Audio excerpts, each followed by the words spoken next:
teman-teman dari luar negeri, terutama para penghobi, Ya.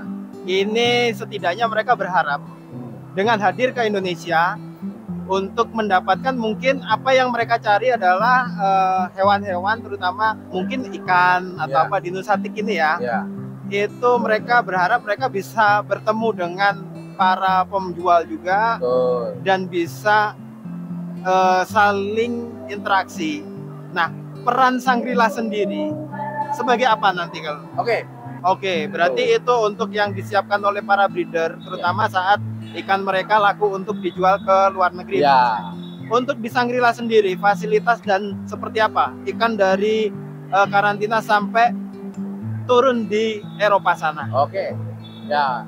Berapa periode pengiriman itu sampai berapa kali sih dalam 1 bulan kalau untuk yang ke luar negeri? Kalau 1 bulan bisa 1 kali, 2 kali, tergantung dari permintaan Mas Budi.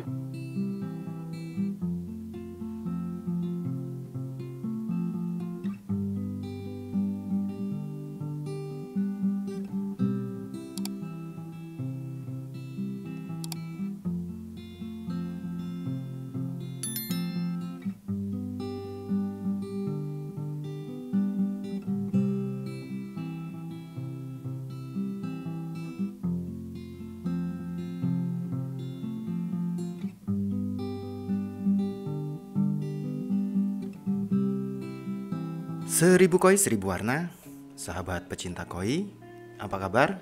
Semoga sahabat koi dan ikan koinya selalu sehat dan tumbuh menyenangkan ya sahabat koi.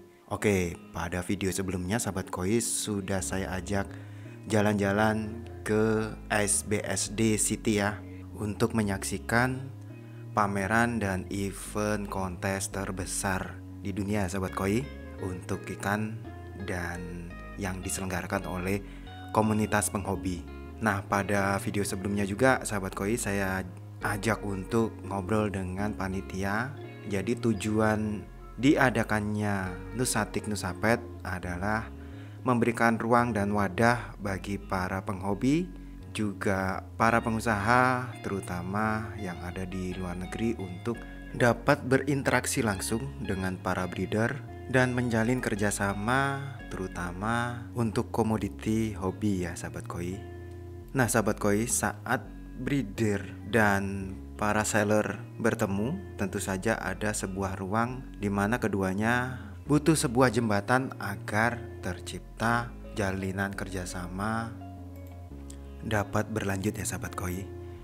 Nah pada kali ini sahabat koi kita akan sedikit ngobrol terkait bagaimana sih cara mengirim ikan koi, terutama ya sahabat koi, untuk dapat dinikmati oleh sahabat kita yang ada di luar negeri dengan cara aman dan tentu saja legal ya sahabat koi. Oke sahabat koi, yuk langsung saja kita sapa sahabat kita ya. Namun sebelum itu sahabat koi boleh dong like, subscribe, dan di share videonya. Tentu saja nyalakan juga tombol loncengnya agar mendapatkan video-video terbaru dari Happy Sukhoi.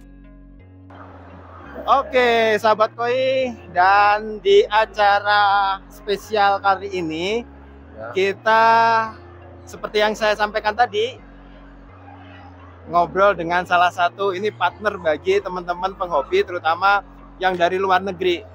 Kita sapa dulu. Selamat siang Mas Ari. Selamat siang Mas Budi. Apa kabar hari ini? Alhamdulillah sangat baik, dan hari ini kita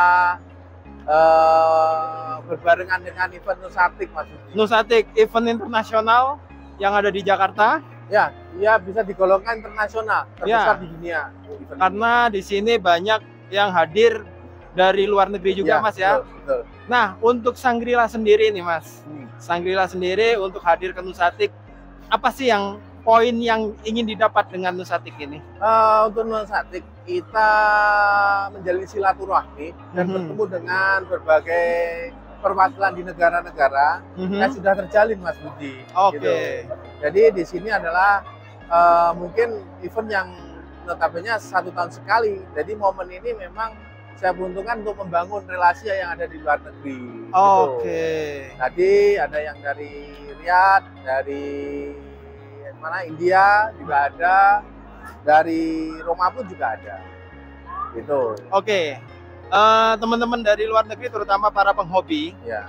ini setidaknya mereka berharap dengan hadir ke Indonesia untuk mendapatkan mungkin apa yang mereka cari adalah hewan-hewan terutama mungkin ikan atau apa di Nusatik ini ya. Itu mereka berharap mereka bisa bertemu dengan para penjual juga. Dan bisa saling interaksi. Nah, peran Shangri-La sendiri sebagai apa nanti kalau? Peran Shangri-La ini bisa dikatakan sebagai stakeholder ya, berbagai khususnya berbagai macam ikan hidup, fish. Jadi di sini sebagai stakeholder terutama di koi sama di koki ya, Jadi kita akan membangun trust-nya. Mungkin dari teman-teman nanti bisa kita menjadikan partner gitu Mas. Jadi untuk bisa berkelanjutan jangka panjang untuk trans ini. Untuk saat ini Mas, Shangri-La sebagai fasilitas, mungkin kalau teman-teman lihat dari video ini juga, untuk saat ini lebih ke koi Mas ya, masih untuk ke koi ya? Ini ke koi, kita fokus ke koi. Juga ke koki juga. Ke koki nextnya ya. Koki ini hanya pelengkap, tapi khususnya di koi. Koi lokal ini bisa go internasional. Go internasional. Negara yang sudah jadi partner kali ini saat ini itu apa sih Mas? Khususnya jenis di ikan koi. Koi dan koki itu yang domisili ada di Aragoke ya. Aragoke dan jenis-jenis yang lain. Terutama jenis-jenis ada Budogoromo, ada Soa, ada kawari yang menjadi permintaan yang sangat banyak itu jenis cakoi Mas. Dan sama Gosanke saat ini yang memang dikejar pasar untuk internasional. Itu seperti produk-produk yang sudah ternama di Blitar ini kita angkat dan kita bantu untuk mensukseskan pengirimannya juga gitu loh. Jadi kita membangun trans berdasarkan ikan yang saya rekomendasi. Dari farm yang rekomendasi, yang notabene mungkin dari menerapkan biosecurity dengan menerapkan sesuai SOP yang berlaku. Dan saya sebagai stakeholder juga mengamati sampai sedetail ikan sampai berangkat. Gitu. Berarti saat ini yang sudah intens itu ke Eropa. Ya, kalau kita ke Eropa itu sudah kita schedule 1 tahun 8 kali Mas Budi. Ya, 1 tahun 8 kali. Yang terbanyak adalah ikan koi yang ada di Blitar. Dari Blitar ya? Ya, dari Blitar. Nah, kalau untuk regulasi nih buat para breeder Indonesia atau breeder terutama di Blitar. Harus seperti apa sih ikan koi yang harus dipersiapkan yang akan dikirim ke luar negeri? Yang paling penting adalah kesehatan ikan. Itu yang sangat-sangat penting karena saya menjelaskan kesehatan ikan. Jangan sampai ikan-ikan yang kita kirim itu membawa virus atau parasit yang dilarang oleh regulasi aturan negara. Ini dampaknya kalau kita tetap mengirim dengan adanya diagnosis yang sesuai larangan itu, nah ini yang menjadi bahaya. Karena kalau sampai di tujuan itu ikan itu pasti akan dikontrol oleh balai karantina. Iya, kalau di sini balai karantina. Mungkin yang ada di sana adalah pejabat yang terkait tentang kesehatan ikan. Nah, itu akan dilabkan dan hasilnya itu 1 minggu. Tak kalah kalau ikan ini sehat, ini akan lolos dan bisa diperjualbelikan secara bebas di negara. Tapi tak kalah ikan ini setelah dilabkan dan ada temuan di komoditi itu dan sebagai aturan negara yang berlaku, jika terkait virus-virus itu diagnosis dan dinyatakan positif, maaf, mungkin ikan itu akan dimusnahkan Mas. Dimusnahkan dan akan tertutup pintunya. Nah, itu masih dimusnahkan dan yang paling berat transnya akan ditutup sampai batas waktu yang belum ditentukan. Nah, inilah yang menjadi mungkin yang notabene benar-benar kita harus menerapkan biosecurity gitu. Nah, mulai dari ikan kirim sampai terbang pun, sampai packing dan sampai tiba, kita selalu memonitor ikan itu, keadaan, kondisi ikan, kesehatan ikan tetap kita pantau. Berarti itu untuk yang disiapkan oleh para breeder, terutama saat ikan mereka laku untuk dijual ke luar negeri. Untuk di Shangri-La sendiri, fasilitas dan seperti apa ikan dari karantina sampai turun di Eropa sana? Ya, kalau memang aturan yang kita terapkan sebagai SOP ya, ikan itu dari makon, dari petani ya, kita ambil dan kita amati, diambil sampel Mas Budi. Nah, kita diambil sampel dan dikirimkan ke Badan Karantina Indonesia. Nah, kita karantina sampai benar-benar ikan ini dinyatakan negatif terkait virus-virus itu. Dari mana kita bisa menyatakan itu virus itu negatif? Karena kita pengajuan untuk laboratorium sampel ke Badan Karantina Ikan Surabaya. Nah, setelah kita mengadakan proses uji lab, nah, hasilnya ada 4 hari. Nah, setelah 4 hari dinyatakan negatif, ya kita bisa berkelanjutan untuk pengiriman.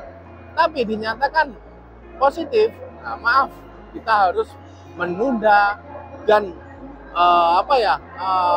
mentreatment ikan itu agar benar-benar bakteri virus sesuai dengan regulasinya itu hilang, begitu Pak. Untuk Shangri-La sendiri, apakah ada pendampingan buat para breeder yang mungkin nantinya ingin ikan-ikannya bisa juga go internasional? Sangat terbuka luas Mas Budi. Sangat terbuka luas. Siapapun yang ingin ikut untuk memajukan perekonomian atau perekoian di Indonesia, Shangri-La akan mendukung. Jadi Shangri-La sendiri juga membuka diri untuk teman-teman yang ingin konsultasi, ingin mungkin ikannya juga diperkenalkan di Eropa. Media apa yang digunakan Shangri-La untuk bisa memperkenalkan produk-produk Indonesia untuk ke teman-teman yang ada di luar negeri? Salah satunya dari web Mas Budi. Jadi di situ kita memperkenalkan web kita, yaitu Shangri-La.biz.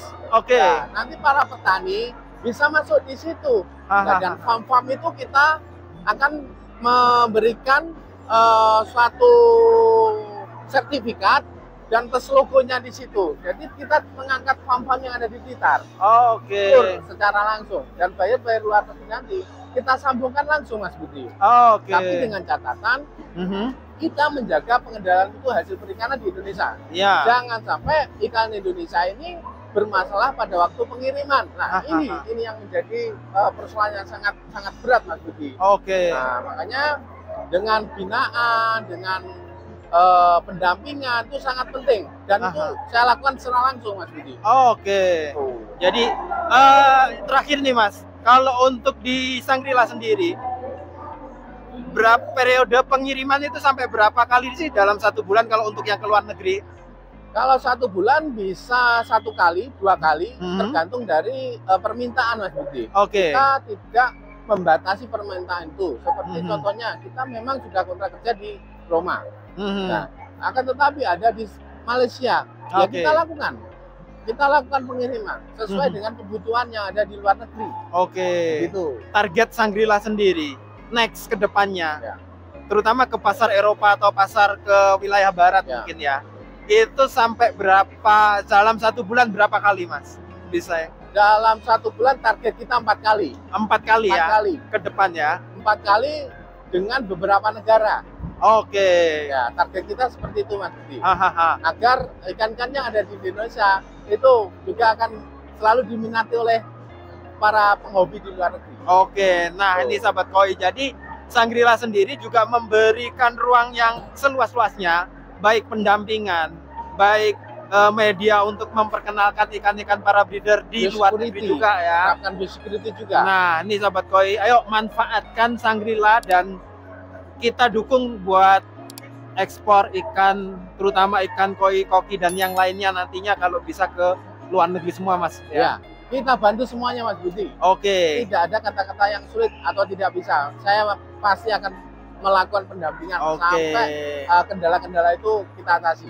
Nah, nih sahabat koi, jadi kita punya harapan cerah, terutama untuk kita bisa ekspor Mas ya. Betul. Karena untuk pasar Indonesia sendiri, menurut saya kita harus mulai melirik dunia Eropa atau apa wilayah Eropa dan sekitarnya nanti untuk Asia juga bisa nanti. Nah, oke Mas Ari, terima kasih waktunya. Ya Mas Budi.